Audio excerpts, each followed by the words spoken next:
అందరూ నమస్కారం అండి. వెల్కమ్ టు యోగ్ స్టాక్. యాంథ్రోపిక్ వాళ్ళు మళ్ళొక షాకింగ్ న్యూస్ తోటైతే బయటకొచ్చారనమాట. ఇప్పుడేంటంటే, ఇప్పటి వరకు వాళ్ళు ఏఐ మోడల్స్‌ని తయారు చేశారు గదా! యాంథ్రోపిక్, ఓపెన్ ఏఐ వీళ్ళిద్దరు ఒకళ్ళతోనొకళ్ళు కాంపిటీషన్‌గా. అయితే ఒక రకంగా ఇది గుడ్ న్యూస్ గూడా అవ్వచ్చు చాలామంది ఐటీ వాళ్ళకి. వీళ్ళేంటంటే ఇప్పటి వరకు ఏఐ మోడల్స్ తయారు చేశారు. ఇంకా ఇప్పటి నుంచి సర్వీస్ ఇండస్ట్రీలో కాలు పెడతారంట. అంటే మోర్ ఆర్ లెస్ ఇంక ఇప్పుడు టీసీఎస్, విప్రో, ఇక మన ఇండియన్ ఇన్ఫోసిస్ కంపెనీస్ ఏమైతే సర్వీస్ బేస్డ్ ఎలాగైతే సర్వీస్ చేస్తున్నాయో, అలా క్లయింట్స్‌కి ఏమేమైతే నీడ్స్ ఉంటాయో, ఆ నీడ్స్ అన్నీ ఎవరెవరైతే ఇంజినీర్స్ ఉన్నారో వీళ్ళ ఇంజినీర్స్ ఎళ్లి క్లయింట్స్‌తో వర్క్ చేసి అవన్నీ గూడా ఏఐకి కంప్లీట్ ఆటోమేషన్ సైడ్ వచ్చేలాగా రిలేట్ చేసి బిల్డ్ చేస్తారని జెప్పేసి కొత్తగా $1.5 బిలియన్ వర్త్ ఆఫ్ అగ్రీమెంట్ వచ్చేసి వీళ్ళు చేసుకున్నారు. యాంథ్రోపిక్ వాళ్ళు అరౌండ్ $4 బిలియన్ వర్త్ అగ్రీమెంట్ వచ్చేసి అంటే మొత్తం ప్రాజెక్ట్ ప్లానింగ్ అనమాట. సో ఇది ఒక రకంగా గుడ్ న్యూస్ కూడా ఐటీ వాళ్ళకి. ఎందుకు అంటే ఇప్పుడు ఇంత పెద్ద ప్రాజెక్ట్ స్టార్ట్ అయిందనుకోండి, ఇప్పుడు ఎంప్లాయ్మెంట్ పెరుగుతుంది. సో ఖచ్చితంగా వీళ్ళైతే జాబ్స్ డెఫినెట్గా అయితే పెరుగుతాయి అనమాట. సో ఆ పర్టికులర్ ఇన్ఫర్మేషన్ ఈ వీడియోలో నేను షేర్ చేద్దాం అనుకున్నా. మీరైతే లాస్ట్ వరకు చూడండి, వెరీ ఇంపార్టెంట్ వీడియో. సో ఇంకా మనం టాపిక్లోకి వెళ్ళి నా ఛానల్కి ఫస్ట్ టైం వచ్చినట్టుంటే సబ్స్క్రైబ్ చేసుకోండి. వీడియోలు నచ్చితే లైక్ చేయండి, షేర్ చేయండి. వీళ్ళు ఏంటంటే ఇప్పుడు $1.5 బిలియన్ వర్త్ ఎవరు ఈ యాంథ్రోపిక్ వాళ్ళు డైరెక్ట్ ఇప్పుడు గోల్డ్‌మన్ సాక్స్ కానీ, ఫ్రైడ్మన్ కానీ ఇలాంటి కంపెనీస్ తోటి వాళ్ళు డైరెక్ట్ అగ్రీమెంట్ చేసేసుకొని ఏంటంటే ఇప్పుడు వీళ్ళ ఇంజినీర్‌ని వాళ్ళ సైట్‌కి పంపిస్తారనమాట. అంటే ఇప్పుడు ఫర్ ఎగ్జాంపుల్ ఏదైనా ఒక పర్టిక్యులర్ హెల్త్ కేర్‌కి సంబంధించిన క్లయింట్ ఉంది. సో హెల్త్ కేర్‌కి సంబంధించిన క్లయింట్ తోటి వీళ్ళే డైరెక్ట్ అగ్రీమెంట్ చేసేసుకొని ఇప్పుడు వీళ్ళకి సంబంధించిన ఇంజినీర్లని అక్కడ డిప్లాయ్ చేస్తారు. ఆ హెల్త్ కేర్‌కి సంబంధించినటువంటి కంపెనీలో డిప్లాయ్ చేసి వాళ్ళకి అసలు వర్క్ ఏముంది వాళ్ళ దగ్గర, డే టు డే యాక్టివిటీస్ ఏంటి వాళ్ళవి, సర్వీస్ బేస్డ్ యాక్టివిటీసా లేకపోతే ఇలాంటి వాళ్ళ అసలు రెగ్యులర్ యాక్టివిటీస్ ఏమున్నాయి, ఇవన్నీ వాళ్ళు ఏఐ తోటి బిల్డ్ చేసేసి ఫాస్ట్‌గా వర్క్ అయ్యేలాగా. తర్వాత ఇప్పుడు నెంబర్ ఆఫ్ టీమ్స్ ఏదైతే ఇప్పుడు జనరల్‌గా ఇప్పుడు మనం ఫర్ ఎగ్జాంపుల్ ఒక టీసీఎస్ ఒక కంపెనీకి ఒక పెద్ద ప్రాజెక్ట్ చేస్తుంది. ఓ 10 ఇయర్స్ కాంట్రాక్ట్ తీసుకుంది. దాని మీద ఒక 100 మంది పని చేస్తున్నారు. సో ఇలాంటివన్నీ కూడా టైం రెడ్యూస్ చేయడానికి, ఫాస్ట్‌గా చేయడానికి, తక్కువ మందితో చేయడానికి వీళ్ళ ఇంజినీర్స్ ఎళ్లి వీళ్ళ క్లయింట్స్ తోటి ఉండి వాళ్ళకి ఆ ప్రాజెక్ట్స్ అన్నీ చేసిస్తారనమాట. ఎఫ్‌డిఈస్ అంటారు వీళ్ళని, ఫార్వర్డ్ డిప్లాయిడ్ ఇంజినీర్స్ అనమాట. వీళ్ళు ఆ క్లయింట్ ప్లేస్‌లలో ఉండి వాళ్ళకి సంబంధించిన వర్క్ ఫ్లోస్ ఆటోమేటెడ్ చేసేసి, ఇంకా మెయిన్ ఏంటంటే దీనివల్ల అడ్వాంటేజెస్ ఇప్పుడు ఎంప్లాయ్మెంట్ ఖచ్చితంగా పెరుగుతుంది. ఎందుకంటే $1.5 బిలియన్ ప్రాజెక్టు యాంథ్రోపిక్ వాళ్ళు చేస్తున్నారు. సో $4 బిలియన్ ఓపెన్ ఏఐ వాళ్ళు చేస్తున్నారు. ఎంప్లాయ్మెంట్ పెరిగి కొత్త ఏఐ రిలేటెడ్ జాబ్స్ ఎవరెవరైతే మంచి టాప్ టాలెంట్ స్కిల్స్ ఉన్న వాళ్ళందరినీ డెఫినెట్గా అయితే హైర్ చేసుకుంటారు. బట్ దీనివల్ల డిసడ్వాంటేజెస్ అంటే లాంగ్ రన్లో, అంటే ఇప్పటికిప్పుడు ఓవర్ నైట్ అయితే ఏమైతే జరగదు, కానీ లాంగ్ రన్లో ఏమవుతుందంటే కొంత సర్వీస్ బేస్డ్ కంపెనీస్ ఏమైతే ఉంటాయో అవి దెబ్బతింటాయి అనమాట. సో ఇప్పుడు టీసీఎస్ వాళ్ళు కూడా యాంథ్రోపిక్ తోటి, తర్వాత ఇన్ఫోసిస్ కూడా మన ఓపెన్ ఏఐ తోటి అనుకుంటా, వీళ్ళు కంపెనీస్ మన ఇండియన్ ఐటీ కంపెనీస్ కూడా వాళ్ళతోటి అగ్రిమెంట్ చేసుకొని ఏఐ రిలేటెడ్ సాఫ్ట్వేర్ బిల్డప్ చేయడానికి వాళ్ళు కూడా జాయిన్ అవుతున్నారు.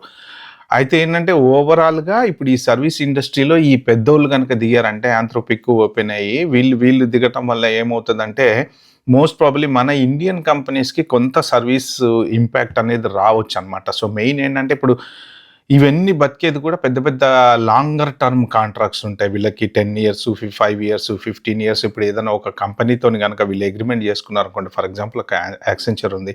యాక్సెంచర్ ఒక కంపెనీతోని గనక అగ్రీమెంట్ చేసుకుంటే వాళ్ళకి ఇప్పుడు ఎస్ఏపీకి సంబంధించిన ఒక కంపెనీ మొత్తం తీసుకున్నారనుకోండి, వాళ్ళు దాంట్లో ఏమైనా ప్రాబ్లమ్స్ వచ్చినా చూసుకుంటాము, సర్వీస్ బేస్డ్ ఇవన్నీ చూసుకుంటాము. ఇలా ఒక 5 ఇయర్స్‌కో ఎంతకో బిలియన్‌కో ఎంతకో అగ్రీమెంట్ చేసుకున్నారనుకోండి. ఇప్పుడు ఇలాగా ఈ యాంథ్రోపిక్ వాళ్ళు కానీ, ఓపెన్ ఏఐ వాళ్ళు కానీ వీళ్ళు దీంట్లోకి వచ్చేసారు. అంటే ఏమవుతుందంటే ఎంతమంది అయితే దీని మీద ఈ ప్రాజెక్ట్ మీద పనిచేస్తున్నారో ఆ పర్టికులర్ క్లయింట్‌కి వాళ్ళు అంతమంది అవసరం ఉండరు. వాళ్ళు తగ్గించుకోవాల్సి వస్తుంది. కాకపోతే ఇప్పటికిప్పుడు వీళ్ళనైతే తీసేయరు. ఏంటంటే ఇప్పుడు ఒక 4, 5 క్లయింట్స్‌తో స్టార్ట్ అయింది. సో ఇప్పుడు ప్రెజెంట్ ఒకసారి నేను చెప్తా చూడండి. Blackstone, Hellman and Friedman and Goldman సాక్స్ ఈ నలుగురితోటి ప్రస్తుతానికి వీళ్ళు స్టార్ట్ చేశారు. ఇది ఇప్పుడు ఈ సర్వీస్ బేస్డ్ గనక స్టార్ట్ అయింది అంటే వీళ్ళు స్లోగా వేరే కంపెనీస్ కూడా వీళ్ళ వైపు వస్తాయి. ఎందుకు అంటే బడ్జెట్ తగ్గిపోతుంది. వీళ్ళు ఇప్పుడు పెద్ద కంపెనీలు 10 సంవత్సరాలకు ఛార్జ్ చేసేది వీళ్ళు చాలా తక్కువకి ఛార్జ్ చేస్తారు. సర్వీస్‌లో గూడా వీళ్ళ కోడింగు అదంతా గూడా చాలా ఆటోమేట్ అయిపోయింది కాబట్టి, చాలా ఫాస్ట్‌గా వీళ్ళకున్న ప్రాబ్లమ్ సాల్వ్ చేయడం గానీ, క్లయింట్ల దగ్గరకు వీళ్ళొచ్చి చేస్తే అప్పుడేమవుతదంటే, మన ఇండియన్ కంపెనీస్‌కి దెబ్బ పడతదనమాట. ఇప్పుడు వీళ్ళ టార్గెట్ గూడా ఏంటి? మిడ్ సైజ్డ్ కంపెనీస్ ఏమైతే ఉంటాయో, హెల్త్ కేర్ ఇండస్ట్రీ గావచ్చు, లేకపోతే ఇన్స్యూరెన్స్ కంపెనీస్ గావచ్చు, లేకపోతే బ్యాంకింగ్ కంపెనీస్ గావచ్చు. సో, మెయిన్ వీటన్నిటికే కదా మన ఇండియన్ ఐటీ సెక్టర్స్ పనిచేసేది. సో, అలాంటి కంపెనీస్‌లో రెగ్యులర్ ఆపరేషన్స్ ఏమేమైతే ఉంటాయో, ఇప్పుడు ఇన్స్యూరెన్స్ కంపెనీ దాని రిలేటెడ్ ఆపరేషన్స్ ఏముంటాయి, వాళ్ళ వర్క్ ఫ్లోస్ ఏముంటాయి, వాళ్ళ బిజినెస్ ఏముంటాయి, బ్యాంకింగ్ ఇండస్ట్రీ ఉంది. బ్యాంకింగ్ ఇప్పటివరకు కోడ్‌తోటి ఉన్నటువంటి వాళ్ళు ఏంటంటే, ఈ సర్వీస్ బేస్డ్ ఇండస్ట్రీలోకి కూడా వచ్చేసి వాళ్ళకి సంబంధించిన వర్క్‌లన్నీ చేయడానికి ప్లాన్ చేస్తున్నారు. ప్రాజెక్ట్‌లు చేసుకుంటున్నారనమాట. దీంతో అడ్వాంటేజ్ అయితే ఖచ్చితంగా ప్రెజెంట్ అయితే ఉంది. Next down the line 12 months to 1 year ఒక 2 ఇయర్స్ వరకు మాత్రం ఖచ్చితంగా మీకు మంచి రిక్రూట్మెంట్ అయితే బాగా జరుగుతది. ఎందుకంటే మీరు ఆలోచించండి, $1.5 బిలియన్ వర్త్ డాలర్స్ ప్రాజెక్టులు వీళ్ళు చేస్తున్నారు. వీళ్ళ దగ్గర ఉన్న ఇంజినీర్స్ అందరినీ క్లయింట్ ప్లేస్‌లకు పంపించి అక్కడ వాళ్ళ రిక్వైర్మెంట్స్ ఏంటి, అవేంటి దానికి తగ్గట్టు వీళ్ళు దాన్ని మొత్తం ఆ వర్క్ ఫ్లోనంతా ఏఐకి ఆటోమేషన్ చేస్తున్నారు. అంటే ఎంత ఎంప్లాయ్‌మెంట్ జనరేట్ అయితది. సో, ఇది ఖచ్చితంగా ఒక రకంగా good న్యూసే.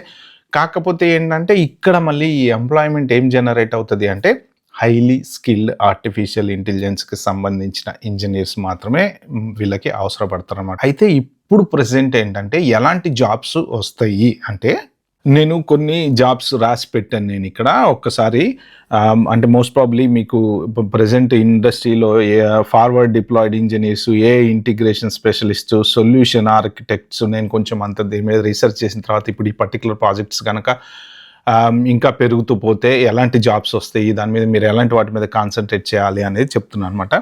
So, customer success teams, compliance and security experts వీళ్ళందరూ ఎందుకు కావాలి అంటే, ఇప్పుడు వీళ్ళు చేసేటువంటి సర్వీస్ బేస్డ్ ప్రాజెక్ట్స్ ఏవైతే ఉన్నాయో, ఆ ప్రాజెక్ట్స్‌ని బిల్డప్ చేయడానికి కావాలనమాట. ఈ కోర్ నాలెడ్జ్ ఉన్నటువంటి వాళ్ళు. తర్వాత డొమైన్ కన్సల్టెంట్ వీళ్ళకి కావాలనమాట. అంటే దాంట్లో కూడా మళ్ళీ హైలీ స్కిల్డ్ పర్సన్స్, ఏఐ తెలిసిన వాళ్ళు మాత్రం అనమాట. సింపుల్‌గా నాకు ఈ నాలెడ్జ్ ఉంది కదా అంటే కాదు. ఓకే. సో, యాంథ్రోపిక్ ఆల్రెడీ హైరింగ్, నేను ఇది కూడా కొంత సోషల్ మీడియాలో రీసెర్చ్ చేస్తే నాకు అర్థమైంది ఏంటంటే, వీళ్ళు ఎట్లాంటి రోల్స్ ప్రెజెంట్ హైర్ చేస్తున్నారంటే, అంటే ఇది గ్యారంటీడ్ జాబులు పడ్డాయి అని నేను చెప్పట్లేదండి. అంటే ఎలాంటివి ఇప్పుడున్న బేస్డ్ ఆన్ ఈ ప్రాజెక్ట్స్ ఎలాంటి జాబ్స్కి అయితే మీరు అప్లై చేసుకోవచ్చు అనేది మాత్రమే. Okay. So, AI engineers, applied scientists, enterprises deployment engineers, technical program managers, safety researchers, product specialist. Okay. So, ఇలాంటి వాటిలో AI companies will create new jobs. ఇప్పుడు ప్రెజెంట్ ఖచ్చితంగా జాబ్స్ అయితే క్రియేట్ చేస్తారు వీళ్ళు. High skill, strong engineering background, మీ masters గానీ, మీ ఇంజనీరింగ్ గానీ కంపల్సరీ స్ట్రాంగ్‌గా ఉండాలనమాట. దాంతోపాటు ఏఐఎంఎల్ నాలెడ్జ్ కంపల్సరీ ఉండాలి. సో, ఆల్మోస్ట్ ఆల్ మీ ఐటీలో ఉన్నోళ్ళందరూ గూడా ఇప్పుడు ఎవరెవరైతే కొంచెం ఇంకా అప్ స్కిల్ అవ్వాలనుకుంటున్నారో, ఏఐఎంఎల్‌కి సంబంధించిన కోర్సులు చేయండి, సర్టిఫికేషన్ చేయండి, అన్నీ డెవలప్ చేసుకోండి స్కిల్స్. తర్వాత ప్రాబ్లమ్ సాల్వింగ్ ఎబిలిటీ అంటే మీరు ఆర్టిఫిషియల్ ఇంటెలిజెన్స్ యూజ్ చేసి ప్రాబ్లమ్ సాల్వింగ్ ఎబిలిటీ అనేది ఖచ్చితంగా ఇంప్రూవ్ చేసుకోవాలి. ఎందుకంటే ఇప్పుడు ఇంటర్వ్యూలు కూడా చాలా టఫ్‌గా అవుతున్నాయి. సింపుల్‌గా ఇదివరకులాగా అవ్వట్లేదు. మీరు వీటికి ప్రిపేర్ అయ్యి ఉండండి. మోస్ట్ ప్రాబబ్లీ ఈ ప్రాజెక్టులన్నీ స్టార్ట్ అవుతాయి. కొత్త రిక్రూట్మెంట్స్ ఖచ్చితంగా వస్తాయి డెఫినెట్‌గా. ఇంకోటి కూడా ఏంటంటే, వీళ్ళు ఒక 10 ఏఐ ఏజెంట్స్‌ని రిలీజ్ చేశారనమాట. సో, అవి యాంథ్రోపిక్ వాళ్ళు ఏంటంటే, అవన్నీ ఫైనాన్స్ రిలేటెడ్ వాళ్ళకి, ఇన్సూరెన్స్ రిలేటెడ్ వాళ్ళకి, మొత్తం దీనివల్ల ఏంటంటే బ్యాంక్ సిస్టమ్స్ ఎక్కువ, అంటే ఫైనాన్స్‌కి సంబంధించిన ఎంప్లాయ్మెంట్ ఏదైతే ఉంటుందో దాన్ని మొత్తాన్ని ఆటోమేట్ చేశారు. మెయిన్ ఏఐ ఏజెంట్ అంటే ఏంటంటే, జనరల్‌గా మనం చేసేటువంటి పని, ఇప్పుడు మనం వెళ్ళి ఏదైనా ఒక వర్క్ చేయాలి అంటే ఆ వర్క్ ఏఐ ఏజెంట్ ద్వారా చేస్తుంది. సో, ఇప్పుడు మనం ఇంటర్నెట్‌లో కూర్చొని ఏదైనా ఒక ఇన్ఫర్మేషన్ ఎతికి ఎవరికైనా ఇవ్వాలనుకోండి, ఫర్ ఎగ్జాంపుల్, దాన్ని ఆటోమేట్ చేసేస్తున్నారు. ఏఐ ఏజెంటే చేస్తుందనమాట. సో, ఇప్పుడు చాలా సింపుల్‌గా చెప్పాలంటే, ఒక 10 రెస్టారెంట్లు, వెజిటేరియన్ రెస్టారెంట్లు ఎక్కడ ఉన్నాయి అని మనం గూగుల్‌లోకి వెళ్ళి మనం ఎత్తుక్కుంటాం కదా. ఎత్తుక్కుంటే మనకు అవుట్‌పుట్ వస్తది. సో, అలాంటివన్నీ లేకుండా ఈ ఏఐ ఏజెంట్లతోని వాళ్ళే మొత్తం అంతా ఈ ప్రాసెస్ అంతా ఆటోమేట్ చేసేసి, ఇప్పుడు కొత్తగా రీసెంట్‌గా వచ్చినవి ఏంటంటే, చాలా ఏఐ సాఫ్ట్‌వేర్‌లు వస్తున్నాయి. రోజు రోజుకి ఒకటి కాదు, 2 కాదు. ఏంటంటే మీ వర్క్ ఫ్లో మొత్తం మీ డైలీ రొటీన్ ఇప్పుడు ఎవరైనా ఒక కంపెనీ మేనేజింగ్ డైరెక్టరు 10 మందితోని మీటింగ్ ఎళ్ళడము, 10 మంది మీటింగ్ నోట్స్ ప్రిపేర్ చేసుకోవటము, ఆ ప్రిపేర్ చేసుకున్న నోట్స్‌లోంచి మళ్ళా ప్రాజెక్ట్‌కి సంబంధించిన డీటెయిల్స్ అన్ని బయటకు తీయడము, ఆ ప్రాజెక్ట్ ఎంతకు అమ్మాలి, ఆ పర్టిక్యులర్ ఏదైనా సేల్స్‌కి సంబంధించిందనుకోండి. ఈ వర్క్ మొత్తం గూడా ఈ ఏఐ ఏజెంట్లు ఆటోమేట్ చేసేస్తున్నాయి. ఈ ఫైనాన్స్ ఏజెంట్లు, తర్వాత ఇన్స్యూరెన్స్ ఏజెంట్లు, ఏమేమైతే పేపర్ వర్కులు చేయటాలు ఇలాంటియన్నీ చిన్న చిన్న వర్కులన్నీ ఉంటాయి కదా! సో, అవన్నీ గూడా ఈ ఏఐ ఏజెంట్స్ చేసేస్తాయన్నమాట. సో, ఇప్పుడు మీకు సింపుల్‌గా చెప్పాలంటే ఇన్స్యూరెన్స్ ఇండస్ట్రీ ఉంది. ఇన్స్యూరెన్స్ ఇండస్ట్రీలో ఒక ఏజెంట్ వచ్చి మనతోని మాట్లాడతాడు. ఏంటి సార్ మీకేం పాలిసీ కావాలి? ఓకే. మీ ఏజ్ ఎంత? మీ ఏజ్ ప్రకారం ఈ పాలిసీ ఇంత, ఇది ఇంత అని చెప్తాడు. చెప్పిన తర్వాత మనం ఒక పాలిసీకి అగ్రీ అయితాము. అగ్రీ అయిన తర్వాత పోయి ఆయన అన్ని డీటెయిల్స్ అన్నీ రాసుకొని కంపెనీలోకెళ్ళి వాళ్ళ మేనేజర్‌కి చెప్పి ఇగో ఈ పర్టిక్యులర్ పర్సన్ ఈ పలానా యోగానంద్ ఈ పాలిసీ తీసుకుంటా అన్నాడు అని చెప్పేస్తే ఆయన దానికి సంబంధించిన ఆ ఫార్మ్స్ ఇస్తే ఆ ఫార్మ్స్ తీసుకొని వచ్చి మళ్ళీ మొత్తం ఫార్మ్స్ అన్ని ఫిలప్ చేసేసుకొని ఫిలప్ చేసుకున్న తర్వాత సంతకం పెట్టించుకున్న తర్వాత మీ దగ్గర నుంచి అడ్వాన్స్ పేమెంట్ తీసుకొని వెళ్ళి ఆయన మేనేజర్‌కి ఇస్తే మేనేజర్ సంతకం పెడితే దాన్ని తీసుకెళ్ళి ఈ అప్రూవల్ డిపార్ట్మెంట్ ఏదైతే ఉంటుందో వాళ్ళు అప్రూవ్ చేసిన తర్వాత మీకు ఆ రోజు నుంచి మీ పాలసీ అనేది స్టార్ట్ అవుతుందన్నమాట. సో, ఈ ప్రాసెస్ మొత్తం ఏఐ ఏజెంట్స్ చేస్తాయి. సో, మనం సింపుల్‌గా చేయాల్సింది ఏంటంటే ఒక ఇన్సూరెన్స్ పాలసీ మీరు తీసుకోవాలంటే గనక మీకు ఆ ఏఐ ఏజెంట్ ఇన్సూరెన్స్‌కి సంబంధించిన చిన్న ఏఐ ఏజెంట్ ఏదైతే ఉంటుందో దాంట్లోకెళ్ళి సింపుల్‌గా నా పేరు ఇది, నా వయసు ఇంత, నాకు మంచి పాలసీ ఒకటి కావాలి అంటే ఇక అక్కడి నుంచి ఇక మొత్తం అదే అంటే ఆల్రెడీ ఉన్నటువంటి అగ్రిమెంట్స్‌లోంచి, ఆల్రెడీ ఉన్నటువంటి డేటాలోంచి అంతా ఫిల్టర్ చేసుకొని మనకు ఇన్ని పాలసీలున్నాయి. ఈ పాలసీలోంచి నీకు ఈ పాలసీ బెస్ట్ అని చెప్పి ఒక మనిషి వచ్చి కూర్చొని మనకి ఎలాగైతే సజెస్ట్ చేస్తాడో అలాగా ఈ పర్టిక్యులర్ ఏఐ ఏజెంట్ సజెస్ట్ చేస్తాడనమాట.